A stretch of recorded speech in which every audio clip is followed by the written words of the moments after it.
Hello future teachers. Welcome to our channel become teacher. कैसे हैं आप लोग?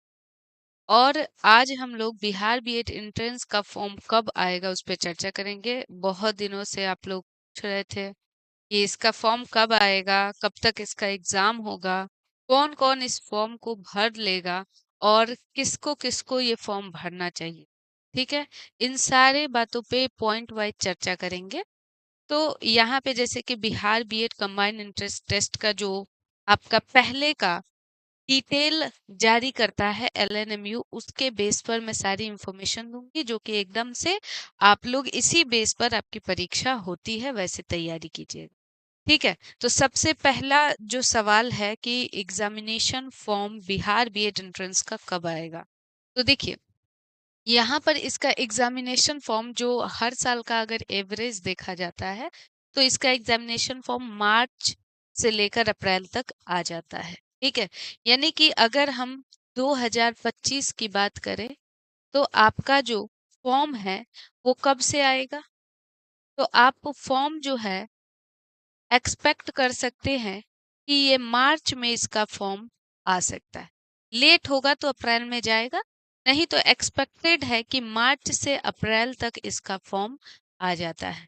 ठीक है, बहुत ज्यादा लेट नहीं होता है। तो आप लोग अभी से अपनी तैयारी को क्या करेंगे, शुरू करेंगे। उसके बाद इसका जो फॉर्म फिल होगा उसके बाद आपको ज्यादा समय नहीं मिलता है पेपर देने का, यानी कि एंट्रेंस टेस्ट का जो डेट होता है बहुत ज्यादा समय के लिए नहीं आगे बढ़ाया जाता, यानी 1 महीना। अगर मार्च में फॉर्म आता है तो अप्रैल लास्ट तक आपका पेपर ले लिया जाता है। अगर अप्रैल में फॉर्म आएगा तो मई लास्ट तक आपका पेपर हो जाएगा। यानी कि इसमें 1 से 1.5 महीने का ही समय आपको मिलता है एग्जामिनेशन के लिए। तो अगर हम फॉर्म की बात किए तो हम मार्च से अप्रैल तक फॉर्म देखते हैं, और इसी में अगर हम एग्जाम की बात कर ले कि आपका एग्जाम कब से कब तक ले लिया जाएगा, तो मार्च में अगर हुआ तो हम अप्रैल में एक्सपेक्ट करते हैं कि अप्रैल में इसका क्या होता है, क्योंकि ये 1 से 1.5 महीने का ही समय आपको देता है तैयारी करने के लिए। तो आप जितना पहले से प्रिपेयर रहिएगा वही बेटर रहेगा। तो अप्रैल से लेकर के मई तक में आपका एग्जामिनेशन ले लेता है। ठीक है, तो हम मई तक एक्सपेक्ट करते हैं कि इसका आपको एग्जाम हो जाएगा, और मार्च से अप्रैल तक में आप फॉर्म देखेंगे। ठीक, अर्ली में भी कभी कभी बहुत बार ऐसा हुआ है कि फरवरी में भी फॉर्म आता है और अप्रैल तक आपका एग्जाम हो जाता है, लेकिन इधर आप देख पा रहे होंगे कि ज्यादा से ज्यादा आप मार्च तक फॉर्म देख पाओगे। अब 2025 की बात हो गई, तो इस फॉर्म को कौन कौन 2025 में भर सकते हैं और किस क्लास के टीचर बनने के लिए आपको बीएड करना चाहिए और कौन सा सब्जेक्ट है तो आपको ज्यादा सहूलियत होगी बीएड करने में, सब पे हम लोग एक एक करके बात करेंगे। तो हमने फॉर्म की तो जानकारी ले ली, उसके बाद आगे बढ़ते हैं तो पीछे का ही जो आपका क्राइटेरिया है वो सेम रहता है, यानी बीएड करने वालों का जो क्राइटेरिया है वो आपको यहाँ पर देखने को मिल जाएगा। जो इसका पहले का दिया हुआ है 2024 का प्रोस्पेक्टस है जिसमें सारे निर्देश जो है आपको दिए गए हैं। ठीक है, तो ऑनलाइन आवेदन भरने के लिए जो आपकी शैक्षिक अर्हता है उसको हम लोग देख लेते हैं। यहाँ पर शैक्षणिक अर्हता दी गई है एजुकेशन क्वालिफिकेशन। कौन कौन भर सकता है इस फॉर्म को, तो बढ़िया से इसको पहले समझ लीजिएगा और तभी आप प्रिपेयर अच्छे से कर पाएंगे। सब परसेंटेज वगैरह एकदम क्लियर आपको लिखा हुआ है, इसको पढ़िए। ठीक है, यहाँ पर 2 वर्षीय बीएड प्रवेश परीक्षा है ना, बीएड सीईटी के लिए आप क्या देख रहे हो, तो देख रहे हैं कि वैसे अभ्यर्थी सम्मिलित हो सकते हैं जिन्होंने विज्ञान यानी साइंस, सामाजिक विज्ञान यानी सोशल साइंस, या फिर मानविकी या वाणिज्य, यानी मानविकी में जितने आपके आर्ट्स के विषय होते हैं वो सारे आते हैं, और वाणिज्य यानी कॉमर्स के विषय जो होते हैं वो है। तो वो इन विषयों में स्नातक यानी ग्रेजुएशन है ना, 10+2+3 अथवा स्नातकोत्तर यानी कि पीजी, पोस्ट ग्रेजुएशन में कम से कम 50% अंक लाने चाहिए। ठीक है, 50%, या फिर अगर आप बीटेक किए हो, बहुत लोग बीटेक करके भी बीएड करना चाहते हैं, तो या फिर अगर वो बीई या बीटेक किए हैं, विज्ञान और गणित में ही किए हैं, दूसरे सब्जेक्ट में नहीं, विज्ञान और गणित में, तो उस विशेषता से कम आपको उसमें 55% अंक चाहिए, यानी ग्रेजुएशन में आपको 50% चाहिए, और आपको ये जो है बीई बीटेक में आपको 55% चाहिए। अब यहाँ पर देखिए, कहता है कि इनके समतुल्य कोई अन्य योग्यता है, अगर इसके मतलब समकक्ष बराबर कोई योग्यता है तो वो भी बीएड कर सकते हैं। लेकिन यहाँ पे जिक्र जो हुआ है, अब इसमें कुछ बच्चों को यहाँ पर विज्ञान, सामाजिक विज्ञान और आर्ट्स में कोई समस्या नहीं है, लेकिन जो बच्चे कॉमर्स से अगर स्नातक करते हैं तो उनके लिए थोड़ी सी बाद में क्या दिक्कत होती है।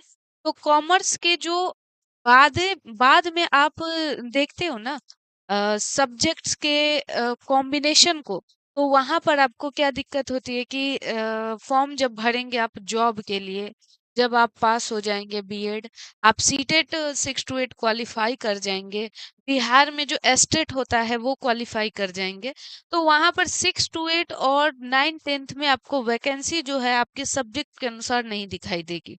जैसे कॉमर्स से जो बच्चा ग्रेजुएशन किया है उसको उसके सब्जेक्ट के कॉम्बिनेशन के हिसाब से इसमें जॉब 6 to 8 और 9th-10th में नहीं दिखाई देगा। हाँ, जिस सब्जेक्ट से आपने कॉमर्स से पीजी किया है, क्या किया है, अगर आप पीजी के साथ हो तब बीएड करोगे ना, तो आपको 11th-12th में बहुत अच्छी आपको मौका मिलेगा। 11 से 12th जब टीचर बनोगे तो उसमें आपको अच्छा मौका मिलेगा। उसमें कॉम्बिनेशन आपको सिर्फ आपका जो सब्जेक्ट है उसी में स्पेशलिस्ट होने चाहिए आप, और उसी से आपका जॉब मिल जाता है। तो कॉमर्स वाले बच्चों को फायदा है बीएड करने में कि आप 11th-12th पीजी किए हो तो ज्यादा फायदा है, और उसके नीचे आपको कम फायदा मिलेगा, आपके कॉम्बिनेशन को दिक्कत हो सकती है। बाकी सामाजिक विज्ञान, विज्ञान और आर्ट्स वाले बच्चों को कोई ऐसी परेशानी नहीं है। उसके बाद हम बात करते हैं कि यहाँ पर एक और पेपर होता है जिसमें शिक्षा शास्त्री, है ना, लिखता है शिक्षा शास्त्री प्रवेश परीक्षा, ठीक है, उसमें क्या अहर्ता है। तो यहाँ पर क्या कहता है कि शिक्षा शास्त्री बीएड करने के लिए, है ना, शिक्षा शास्त्री बीएड करने के लिए आपको किसी मान्यता प्राप्त विश्वविद्यालय से बीए संस्कृत मुख्य विषय के रूप में, यानी जो संस्कृत से आपके क्या किए हो, बीए किए हो, उनके लिए या समतुल्य परंपरागत परीक्षा में न्यूनतम 50% प्राप्तांक है तो आप उसके लिए योग्य हैं। ठीक है, यानी कि जो शिक्षा शास्त्री करना चाहते हैं, सीईटी फॉर शिक्षा शास्त्री, उनको बीए जो है संस्कृत विषय मुख्य रूप से रखे हैं तो उनके लिए अच्छा एक मौका है। साथ ही साथ दूसरी बात कहता है, इसको देखिएगा, कि मान्यता प्राप्त विश्वविद्यालय अथवा संस्थान द्वारा न्यूनतम 50% प्राप्तांक सहित शिक्षा शास्त्री बीए संस्कृत विषय के साथ द्विवर्षीय पाठ्यक्रम के साथ आचार्य प्रथम वर्ष, एमए संस्कृत प्रथम वर्ष हेतु परीक्षा ब्रिज कोर्स प्राप्त करनी होगी। ठीक है, यानी कि ये जो चीजें हैं ये आपके जो लोग संस्कृत को लेकर के करते हैं, ठीक है, संस्कृत विषय को रख करके चलते हैं, तो उसके साथ यहाँ पर प्रथम वर्ष एमए जो है संस्कृत के प्रथम वर्ष में संस्कृत होना चाहिए, तो संस्कृत वालों के लिए ये शिक्षा शास्त्री वाला ऑप्शन है। नॉर्मल बच्चों के लिए यहाँ पे इसमें नहीं है, नॉर्मल सब्जेक्ट्स के लिए नहीं है। इसके बाद देखिए, यहाँ पर कौन कौन भर सकता है ये हमने बताया, इसके बाद पूरा डिटेल है कि कौन कौन भरेगा, और यहाँ पर कुछ आपको आरक्षण वगैरह भी मिलता है, तो आरक्षण का भी जिक्र है श्रेणी वगैरह से। ठीक है, तो वो सारी चीजें आपको बाद में किसी अन्य नोटिस के द्वारा बता दी जाएंगी।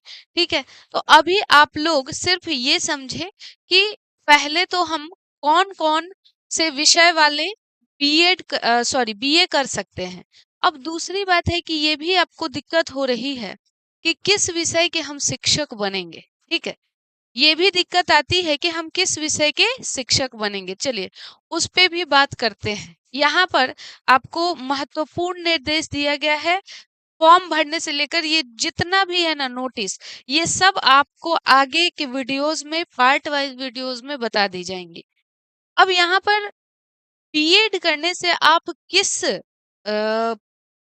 किस क्लास तक के टीचर बनेंगे, उस पे हम लोग बात करेंगे कि अगर आप बीएड करते हो तो अब इसमें टीचर किस क्लास के बनोगे। तो यहाँ पर बिहार से बीएड कर रहे हैं आप लोग, तो यहाँ पर अब चूंकि बीएड में आप प्राइमरी टीचर नहीं बन सकते हो, नया जो सुप्रीम कोर्ट का आदेश है उसमें 1 to 5 के लिए डीएलएड वालों को, यानी 2 वर्षीय जो डिप्लोमा कोर्स किए हुए हैं एजुकेशन में, वही लोग 1 to 5 के टीचर बनेंगे। पहले बीएड भी एलिजिबल था, अभी उसको मान्यता रद्द कर दी गई है। तो यहाँ पर अगर आप बीएड कर रहे हो तो आप 6 to लेकर 12 तक, है ना, 6 to 12 तक के टीचर बनोगे। और 11 12 में कब बनोगे, जब आपका पीजी रहेगा तब बनोगे। आप ग्रेजुएशन प्लस बीएड हो तो आप 6 to 10 तक के टीचर बनोगे। और अगर आपने पीजी कर रखा है तो 11 12 भी आप बीएड के साथ टीचर बन लोगे। तो आपको ये जानकारी जरूर होनी चाहिए कि 6 to 12 तक के टीचर बनने के लिए आप बीएड करोगे। ठीक है, तो इतना आप Bihar B Ed combined entrance test 2024 के बेस पर 2025 के लिए इंफॉर्मेशन देख लिए। फॉर्म आपका मार्च से अप्रैल तक आ जाएगा, तो अपनी तैयारी को जारी रखिए, शुरू कर दीजिए। बिकम टीचर एप्लीकेशन पर हमारी क्लासेज जो है वो चल रही है, ठीक है, जिसमें आप जीत बैच को देख सकते हो। टीएलई जो सबसे जरूरी है इसमें पढ़ना होता है। आपके सिलेबस में हिंदी पूछा जाता है, इंग्लिश पूछा जाता है, रीजनिंग पूछा जाता है, जीके पूछा जाता है। जीके में जीएस भी उसी में रहता है। और साथ ही साथ आपका टीचिंग लर्निंग एप्टीट्यूड के क्वेश्चन आते हैं। तो जीत बैच जब आप लोगे तो उसमें टीचिंग लर्निंग एप्टीट्यूड की क्लासेस अभी चल रही हैं, ठीक है। और आप लोग इसमें डेली लाइव क्लासेस जो हुई है उसको देख सकते हो। क्लास के पीडीएफ मिल जाएंगे, सभी सब्जेक्ट, है ना, including teaching learning TLE in school. बाकी जितने भी आपके क्या है, बाकी जितने भी आपके कंपटीशन है उसमें ये नहीं पूछा जाता है। आपके बीएड वगैरह में ही टीचिंग एप्टीट्यूड के क्वेश्चन आते हैं, तो इसकी क्लासेस पूरी थ्योरी के साथ, है ना, वहां पर ली जाती है मेरे द्वारा। और वहां पर ये चीज बाइलिंगुअल में है और चैप्टर वाइज एमसीक्यू के साथ आपको बीएड के जितने भी हुए हैं सीईटी पहले के, उसके प्रीवियस ईयर उसमें फ्री मिल जाएंगे। यहाँ पे नीचे नंबर दिया गया है, इस पे कॉल करके आप जानकारी ले सकते हो, या फिर प्ले स्टोर से बिकम टीचर ऐप को डाउनलोड करके डायरेक्ट वहां से ले सकते हो। इसकी फी अभी ऑफर में आपको कम मिलेगी, ठीक है। इसकी फी आपको ऑफर में अभी 26 जनवरी का ऑफर चलेगा, जिसमें कि 499 में आप इस कोर्स को ले सकते हैं, ठीक है। तो मिलेंगे ऐसे ही इंफॉर्मेशन वाली अनदर वीडियो में, और बीएड की सारी जानकारी आपको बिकम टीचर चैनल पे समय समय पर दे दी जाएगी। और इसकी क्लासेस जो अभी पेड बैच में भी चल रही है यूट्यूब पर भी जल्द ही शुरू कर दी जाए। Bye, take care all of you.